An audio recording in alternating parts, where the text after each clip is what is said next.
Perkenalkan, nama saya Adiatma Disa Sawandana dengan NPM 20560710110. Halo, nama saya Aliza Azara, NPM 205607104 dari kelas paralel. Hai, perkenalkan nama saya Benazir Wafa Rahmani dengan NPM 20560711011. Perkenalkan, nama saya Husnul Amelia Wardani dengan NPM 20560701008.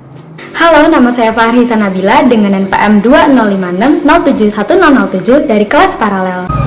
Nama saya Vanafila Jafri, NPM 20560710001. Halo semua, perkenalkan nama saya Kevina Mirazalika, NPM 20560710113. Nama saya Rafli Haidari Yusnandi dengan NPM 20560710005.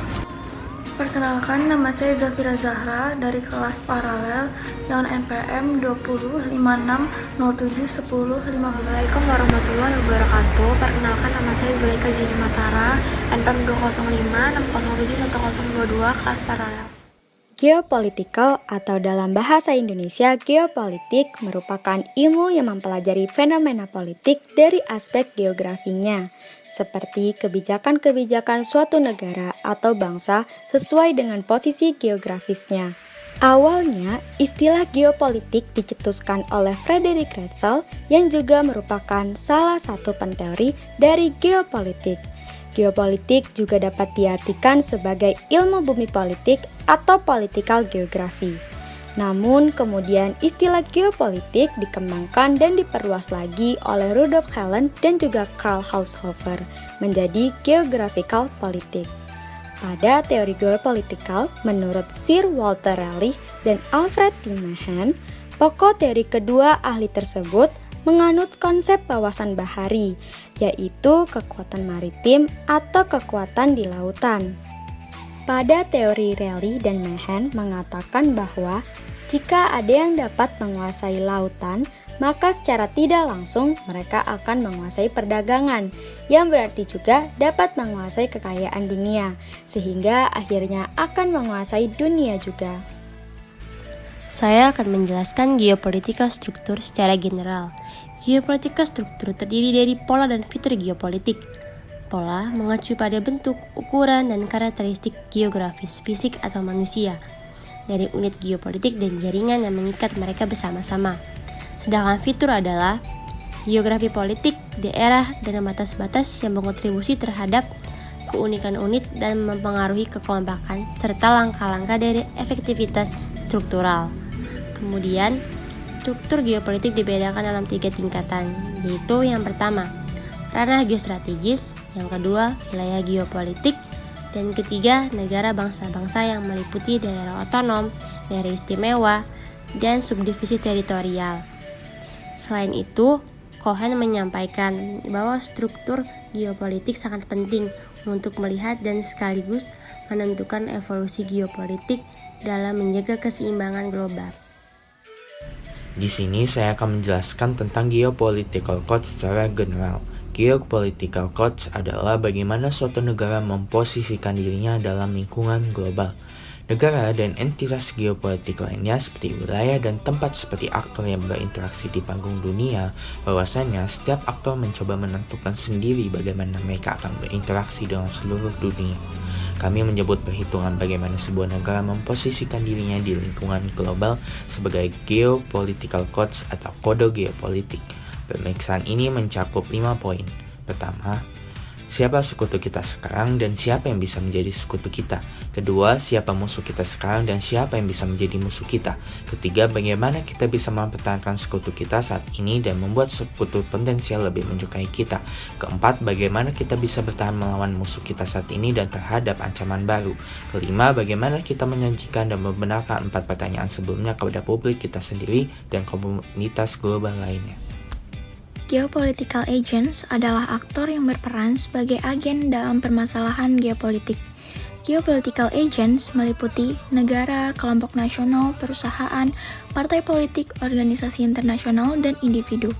Geopolitical agents bekerja untuk mencapai tujuan mereka, namun peluang keberhasilan dan bentuk strategi tergantung pada konteks mereka. Agent tidak dapat bertindak bebas, tetapi mereka mampu membuat pilihan. Agen juga bertindak dalam struktur terbatas atau membatasi kemungkinan tindakan agen. Struktur juga memfasilitasi agen, dengan kata lain, memberikan peluang bagi agen untuk mencapai tujuan mereka. Agen juga bisa menjadi struktur dan begitu pula sebaliknya. Dalam geopolitical agents, negara bukanlah aktor otonom, tetapi negara adalah agen untuk satu sisi yang diharapkan dapat memenuhi tujuan politik dan ekonomi dari kekuatan negaranya. Analisis geopolitik dengan kasus Laut Cina Selatan, di mana Profesor Purnomo Yusgianto menyatakan bahwa konsep geopolitik terkait Laut Cina Selatan terbagi menjadi dua pandangan, yaitu di mana Cina sendiri mengklaim 9 titik teritorial wilayah Cina dan perebutan sumber daya energi. Dan lagi pembicaraan permasalahan ini sempat berhenti karena adanya COVID-19. Nah, karena doktrin politik Indonesia yaitu luar negeri bebas aktif, maka Indonesia akan menggunakan politik pendekatan diplomasi, di mana ternyata di dalam kasus ini terdapat adanya perang dingin antara Amerika dengan Cina, di mana Amerika sendiri ingin melihat kekuatan real pertahanan Tiongkok yang selama ini sulit untuk dikalkulasi dan ingin perebutan hegemoni aspek ekonomi. Sementara Cina sendiri, mereka ingin menuju ke negara yang superpower dengan memperlihatkan kemampuan postur pertahanannya dan mengetahui siapa teman atau lawan mereka. Sedangkan Indonesia sendiri dengan secara tegas melalui Kepala Staf Kepresidenan yaitu Jenderal Purn Muldoko menyatakan bahwa Indonesia tidak ingin adanya tindakan-tindakan provokatif yang menimbulkan rasanya ketidaknyamanan di Asia. Dalam geopolitik, struktur membatasi tindakan yang dilakukan oleh aktor dan juga memfasilitasi kesempatan aktor untuk mencapai tujuannya. Dalam kasus Laut Tiongkok Selatan, terdapat keterlibatan negara-negara ASEAN, yaitu Filipina, Vietnam, Malaysia, Brunei Darussalam, dan Indonesia yang dilatar belakangi oleh geografi. Keterlibatan ini melalui klaim negara-negara ASEAN terhadap Laut Tiongkok Selatan atas dasar historis, dan United Nations Convention on the Law of the Sea 1982.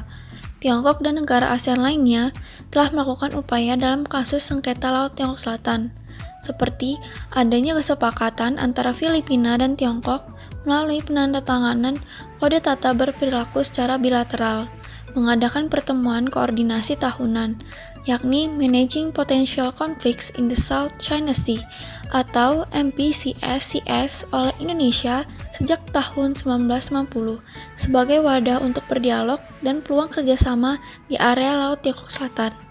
Di lain sisi, Tiongkok sendiri telah mempertahankan Declaration of Conduct atau DOC guna menolak intervensi negara lain. Terdapat 5 poin perhitungan utama yang menentukan kode geopolitik suatu negara.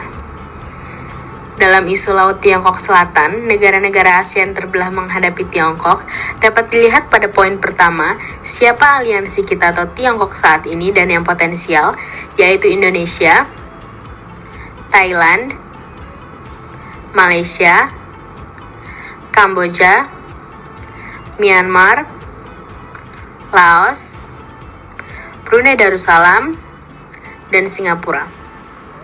Pada poin kedua, yaitu siapa musuh kita atau Tiongkok saat ini dan yang potensial, yaitu Vietnam dan Filipina. Di poin ketiga, yaitu bagaimana kita atau Tiongkok bisa mempertahankan aliansi kita dan memelihara aliansi potensial, yaitu dengan cara proyek pembangunan dan investasi oleh Tiongkok dan melakukan kerjasama di berbagai bidang seperti bidang ekonomi. Pada poin keempat, bagaimana kita atau Tiongkok bisa melawan musuh kita saat ini dan ancaman yang muncul. Yang pertama, dengan memfokuskan strategi pertahanan seperti yang dilakukannya terhadap Vietnam. Yang kedua, dengan menempatkan pasukan militernya di berbagai kepulauan di Laut Cina Selatan. Yang ketiga, dengan merebut area dan menyerang kapal-kapal negara lain di area sengketa Laut Cina Selatan yang tumpang tindih. Poin kelima yaitu bagaimana kita atau Tiongkok membenarkan keempat perhitungan di atas kepada publik dan kepada komunitas global. Yang pertama, memperlihatkan sikap musuh Tiongkok seperti Vietnam dan Filipina dalam mempertahankan kedaulatan di wilayah sengketa. Yang kedua, melakukan banyak kerjasama dengan aliansi. Yang ketiga dan yang terakhir, memperkuat militer Cina. Saya akan menjelaskan tentang analisis geopolitical agent dari studi kasus konflik Laut Tiongkok Selatan. di mana pengertian singkat dari geopolitical agent itu sendiri ialah aktor, kaum elit, kelas yang berkuasa, atau bahkan negara. Jadi pada kasus ini aktor yang terlibat adalah Cina, kemudian beberapa negara dari ASEAN seperti Filipina, Vietnam, Malaysia, dan Brunei Darussalam, di mana negara-negara tersebut bersaing demi mendapatkan kedaulatan di kawasan Laut Tiongkok Selatan. Walaupun hanya 4 negara dari ASEAN, namun ASEAN berusaha untuk berdiri bersama agar memperlihatkan tujuannya dalam menghadapi agresivitas Tiongkok tersebut. Di sini saya akan menjelaskan tentang studi kasus yang membahas isu Laut Tiongkok Selatan dan negara-negara ASEAN yang terbelah menghadapi Tiongkok. Dalam isu Laut Tiongkok Selatan, Cina ialah negeri yang berupaya mencapai dominasi regional serta di sisi lain mengimbangi kekuatan pengaruh Amerika Serikat di kawasan. Dalam mewujudkan dominasinya, Cina merebut zona serta meledak kapal-kapal negeri lain di zona sengketa Laut Tiongkok Selatan yang tumpang tindih. Pada tahun 1995, Cina menahan kapal Analita serta awaknya dari Filipina sepanjang sepekan. Kapal Analita waktu itu tengah melaksanakan survei di dekat gugusan Karang Mischief yang warnanya sudah dibentuk oleh Cina. Pada tahun 2005, Cina menembaki serta menewaskan nelayan Vietnam sebab kapal Vietnam dikira melanggar batasan teritorial Cina. Pada tahun 2013, Cina kembali menembakkan peluru ke arah kapal nelayan Vietnam di dekat Cape Paracel dalam